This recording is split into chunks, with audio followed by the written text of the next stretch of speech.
And you're very welcome to another edition of Volunteering Ireland, where this week I'm talking with another volunteer organisation. Today I'm talking with a number of ladies, and starting with a lady by the name of Karen Smith.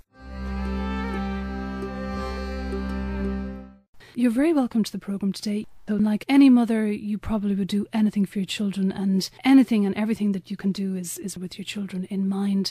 You're very welcome to the programme today. You're one of the many members and volunteers within an organisation that many people might have heard of, a relatively new organisation that's only been set up in the past couple of years that goes by the name of REGRET. And REGRET stands for Reactions and Effects of Gardasil Resulting in Extreme Trauma. People might be tuned into what that is, but it's an unusual group. Maybe you can tell us a little bit about this volunteering organisation. Thank you. Yes, REGRET, I suppose, came about by a group of parents whose children had reacted badly to the Gardasil vaccine. That's the HPV vaccine which girls are receiving in first year in school. Now, not all children react badly, but some do. And in the case of the children in REGRET, they have suffered the side effects as listed on the patient information leaflet as supplied by the manufacturer.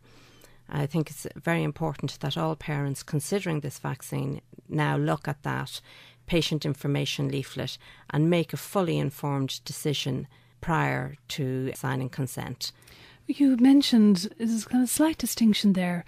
The patient information leaflet, people who are listening will go, what's that?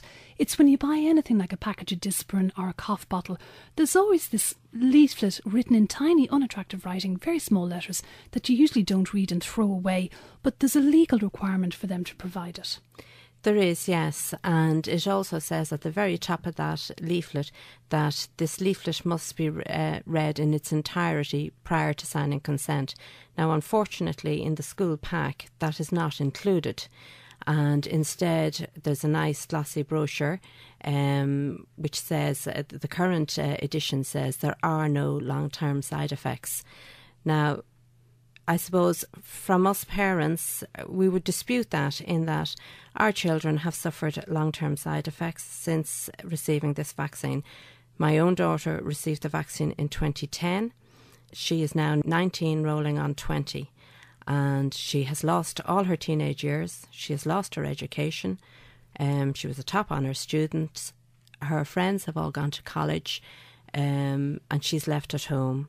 Her life is very bleak, her future is looking very bleak, and currently there's no treatment or help for these children. As a group, our aims are to get an independent investigation identifying what went wrong for our daughters post-HPV vaccination, and also that it might identify the children that are predisposed to suffering an adverse reaction or side effect, and therefore eliminating them from future vaccination, which would make the whole thing a much safer process for everyone. Karen, this volunteer organisation, REGRET, was set up by concerned parents. How was it that you found each other? Because there's a lot of talk in the media about, there's no correlation, there's no scientific proof, and it happens to occasional people. The diffusion is all around the country. How was it that people managed to get together and start telling stories and finding that there seemed to be a direct consequence from their children getting this HPV vaccination to the organisation being set up? Okay, I suppose in my case, I thought I was the only parent in the world whose daughter was suffering like this. And I went to my GP, and he said, well, we were obviously attending the GP on a regular basis with all her different problems. And so then, the normal childhood ailments like flus and colds and broken that's what bits we and thought pieces. They were, but it was coming too frequent, too often. And, she was in severe pain, a lot of spinal pain, ferocious headaches. It just got to the stage where you realised this is not normal. So I tried to trace back what could have gone wrong and realised, she was sick after each vaccination. I was called to the school. I was told at the time her reactions were normal. I now know that there's hundreds of thousands just like her all around the world who had those same reactions. And just to kind of interrupt, because I suppose I'm no medical profession and neither are you, having a quick look, this is a vaccination that's been approved by the HSE, it's been approved by the Health Products Regulatory Authority, there's all of these different agencies that approve it, and yet countries like Japan, who were one of the forefront to put it into the schools, I think they've had close to 4,000 reactions and they've now withdrawn it from the schools programme. And Denmark as well, I think their chief medical officer, who previously had been on board as a consequence of so many complaints, has withdrawn Gardasil from the Danish schools programme and has now asked for an independent review to be held, just to throw a little bit of information into the pot. Yeah, that review has taken place.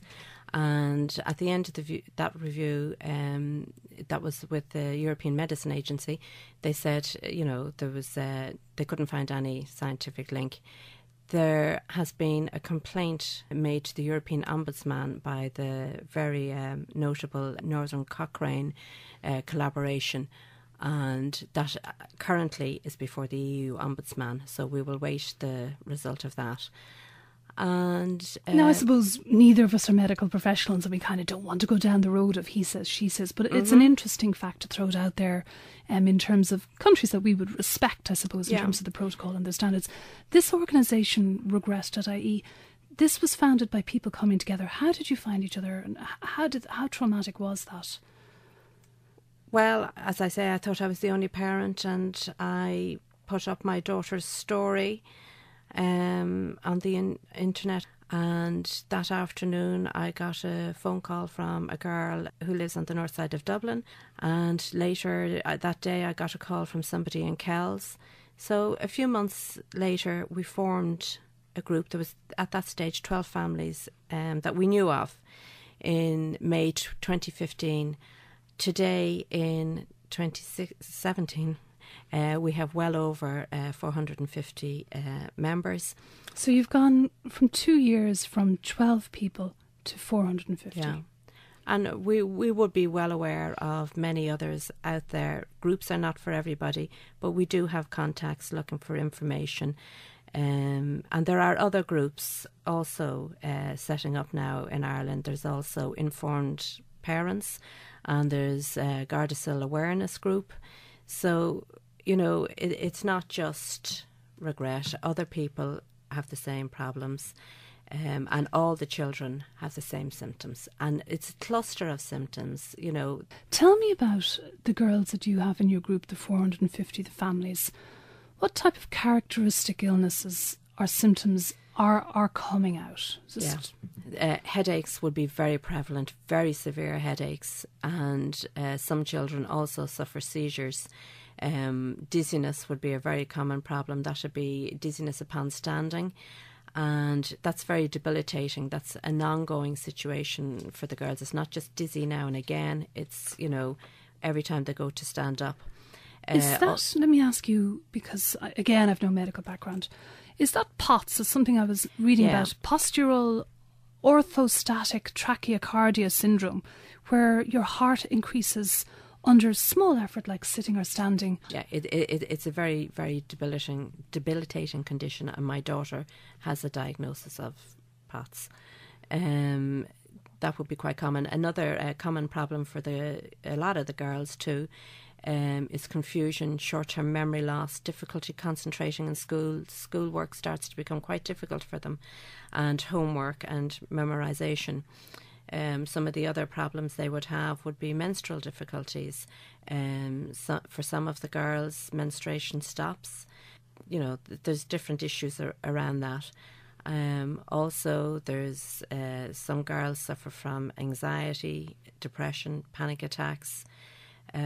These are all common problems amongst the girls, but the one thing to remember is that it's cluster symptoms, and that has been acknowledged through reports, official reporting, and through the HPRA, that's the Health Product Regulatory Authority, and that has gone on to the Uppsala Monitoring Centre in Sweden, who have produced a paper on the cluster symptoms. So for you, as a parent struggling and as somebody as part of this volunteer group, how difficult is it for you emotionally to be part of this group and still go home and try and support your family and support your daughter as well. It seems like the most extreme end of volunteering. There is no choice in this. We have to stay with this until we get help for the girls. Currently, they are not receiving meaningful medical help. Symptoms are being treated individually. They're not being treated holistically as a whole, as a collective of symptoms. Some children are able to function to a point. It's very, very difficult for them. Others are not, and my daughter would be one of them. She is not able to progress, move forward. She cannot be left lying on the couch or in bed in pain for the rest of her life. Something has got to be done. It's got to be acknowledged, and these children have got to be treated. How difficult is it for you then going home to the children? We have no choice here. We have to keep going until we get meaningful medical help for all these children and that they can start to live again. Your members, Karen, you've mentioned that they comprise parents and families who are directly affected or who feel that they're directly affected. But what do you actually do? Well, we're made up solely of parents of daughters who are chronically ill with debilitating side effects. We're a full mixture right across the board. We have all sorts of parents with different skill sets. We have some nurses whose daughters are injured, and they're invaluable when parents, contact us and they have blood results. They don't understand the abbreviations, so they're able to help them through that. They're medical professionals, and they advise them on what those tests mean, etc. Same with reports and that. We have other parents that have skill sets in computers and typing and things like that, and they will help us also with secretarial work and the likes of that. I suppose we've been forced together through adversity, finding ourselves in this dreadful situation. We've come together, we're tight, and we're there for each other at all times. Down to small little things. When somebody's in hospital, parents turn up with washing, or when people find themselves on the other side of the country, as happened recently with a college student. Parents turned up with pyjamas and slippers and just the practical everyday things, and we're all pulling together, and our sole aim is to help all these children and to get them better again. That's what we're fighting for. I'm talking with another lady and another mother who's also a volunteer within this organisation, a lady by the name of Caroline. Now, you're also a member of REGRET.IE. I am indeed. And what was it that made you join this volunteer organisation? Well, I had a sick daughter from 2012, and it was, I'm saying, about 7-8 days after she received the third vaccine. She just became really ill. And had she been ill up to that point, or was it anything? No, she was diagnosed with epilepsy at the age of 6. Never stopped her from doing anything. She was really outgoing, sporty, confident type of kid. We just knew that there was something wrong. So we were going from doctors, hospitals, bloods, MRIs, CAT scans, everything, you name it, lumbar puncture. She had everything done, and everything came back. They couldn't find anything wrong. They couldn't find anything wrong, or they couldn't find a link? They just couldn't find anything wrong. And yet, what kind of symptoms was she showing? She was fainting, unstanding, blurred vision, which was really bad, headaches, horrendous pain, vomiting, couldn't eat certain foods. She was just vomiting after them. The weight was falling off her. She just complained so much. So we knew that there was something seriously wrong. Doctors just kept on telling us that it was in her head. Maybe she needed to go and see a psychologist. So we went down all that road. We went every road that we could take. And I just happened to speak to my sister, and she had been talking to another woman that her daughter was the same. So we just made a connection, and that phone call that I had that night was just amazing, because everything that girl was going through was exactly what my girl was going through as well. So that's how I found Regret, and only for them. putting us in the right path, my daughter would be, I really believe she'd be dead, because she was just existing. I mean, she was sleeping 24/7. She never got to finish her school. She's still at home at the moment. She's 19 and she's still at home with us. No schooling, no college, very little, friends. And what did the school do when your daughter stopped attending? Did you have to provide medical certs? What happened was, I used to get her up in the morning to go to school. And what age would she have been then? Around 15? She would have been 15, 16. Yeah.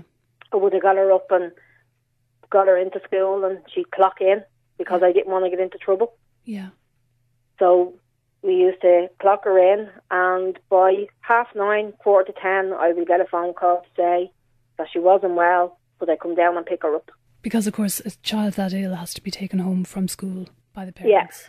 Yeah. I mean, she just was the panic attacks, the anxiety. It was just horrendous. It was heartbreaking to see her. Her legs just used to go from her. You know, you'd go for a walk and her legs would just go. She would just, oh, did you see that? And the legs would just, it wasn't even locking. It was like if someone had kicked her from behind and she used to go down. It got to the stage, my husband actually had to carry her up to bed. If she actually came down for an hour or so in the evening, she'd actually have to be carried up the stairs, because she just could not lift one leg after the other to go up the stairs. God help her. And 3 years later, the situation is pretty much the same. Yeah, well, I have to say now, she has improved in the sense of the fatigue. That has improved. And other than that, the symptoms of, she'd still get pain. She's one of these, she's a tough kid, and she doesn't let things, really knock her. She actually fights it. So she'd never complain. I can see the pain in her face, but she'd never complain. She just feels that she's a moan by complaining. So she just keeps on getting up and getting on with it. But I'm just disgusted with the way they're being called fake news, and we're emotional terrorists, and it's sickening, because all I want is my daughter back to the health that she was before she received the vaccine. And okay, there's some girls that it didn't affect, but what about the girls that it did affect? They're looking for help. I'd do anything to get my daughter back, and I wouldn't wish her illness on anybody. Can I ask you before we go, all your children as normal go to school, they're not messers, and they all had all the standard childhood immunisation things that are normal, yeah? Yeah. Everything that was going, they got, She has brothers, but up to date, the 4 children have all vaccinations up to date. So it's not about an anti-vax group. It's not about that. I'm sick of looking at that, and people saying, "Oh, you're anti-vaccine." If we weren't anti-vaccine, we wouldn't be in this position, because she wouldn't be sick. It's not we're definitely not anti-vax, and I'm just sick of being called that. Really am sick of it. Well, thank you very much for telling your story, and please God, there might be some kind of remedy or some kind of respite or some kind of solution for you in the future. I hope so. Look, I do anything. I just hate to see the kids, and there's over 400 girls now. It needs to be just stopped and just looked at why some kids took a reaction and why some kids didn't.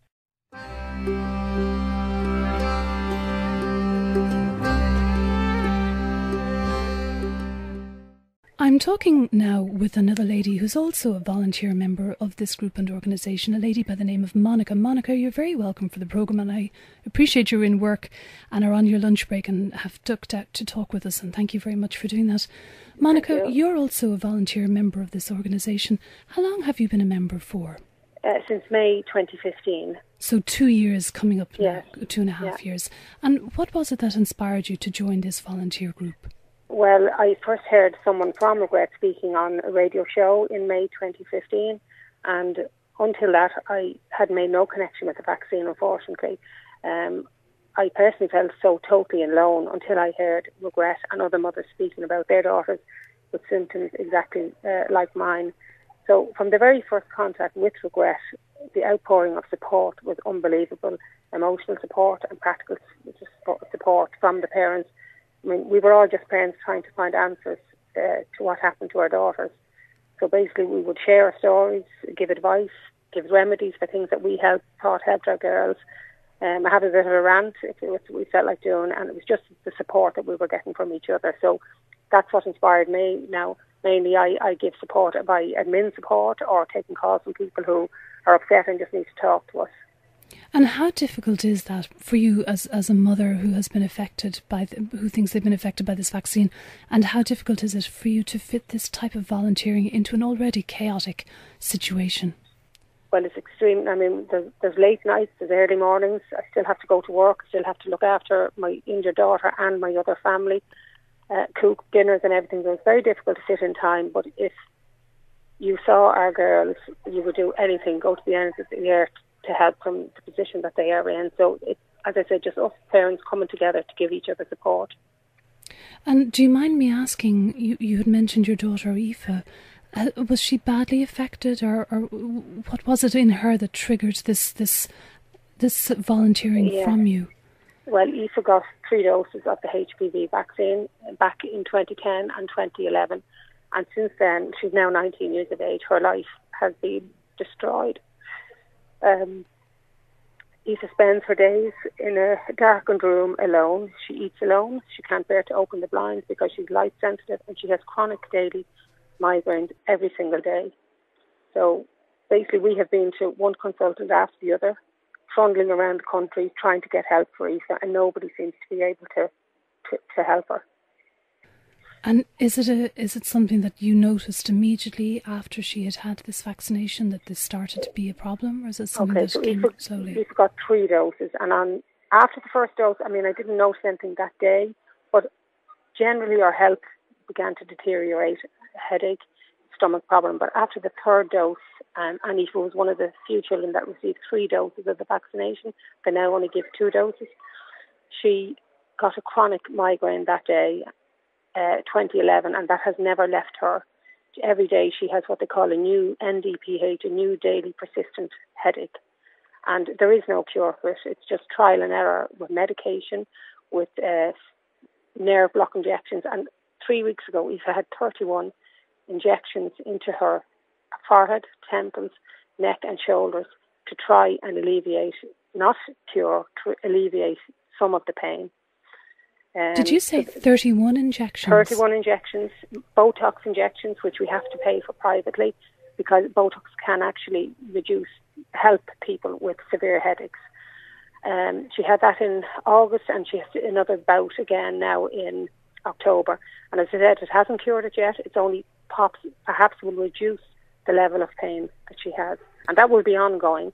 And that's initially they tried nerve block injections, steroid injections, and that didn't help her. We've tried every type of medication on the market for headaches, and that hasn't helped either.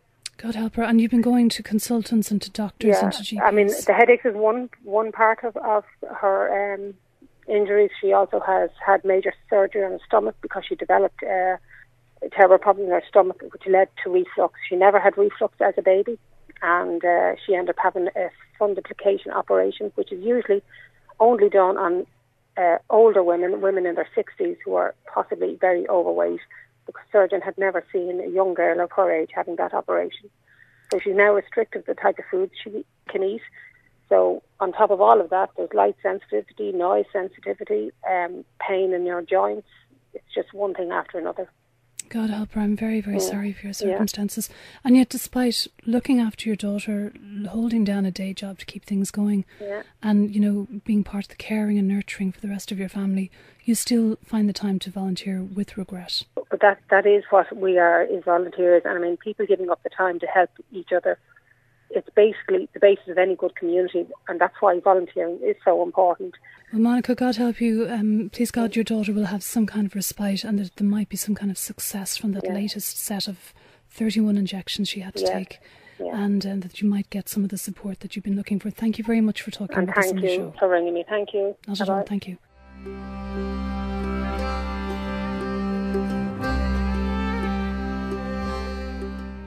We return to Karen for some closing words in relation to their organisation's aims that they're volunteering to achieve. Let's not forget that in the case of thalidomide, it was the parents, it was the mothers, it was the victims who kept raising the alarm on this until eventually their voices were heard, investigation was carried out, and yes, it was proved that there was a problem with thalidomide. So it's not to say that this couldn't happen again. We need an investigation into our girls now and the symptoms they're suffering in the aftermath of the HPV vaccine. Thalidomide was approved by all regulatory bodies, just as HPV is. We need an investigation, and we need an investigation now.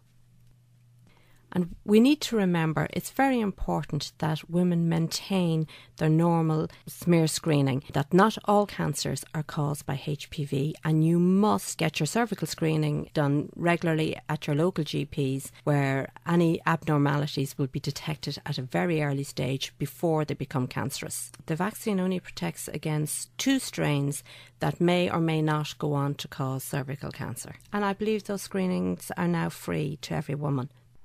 And that was some of the volunteers and the mothers from the national group REGRET.IE talking about their personal experiences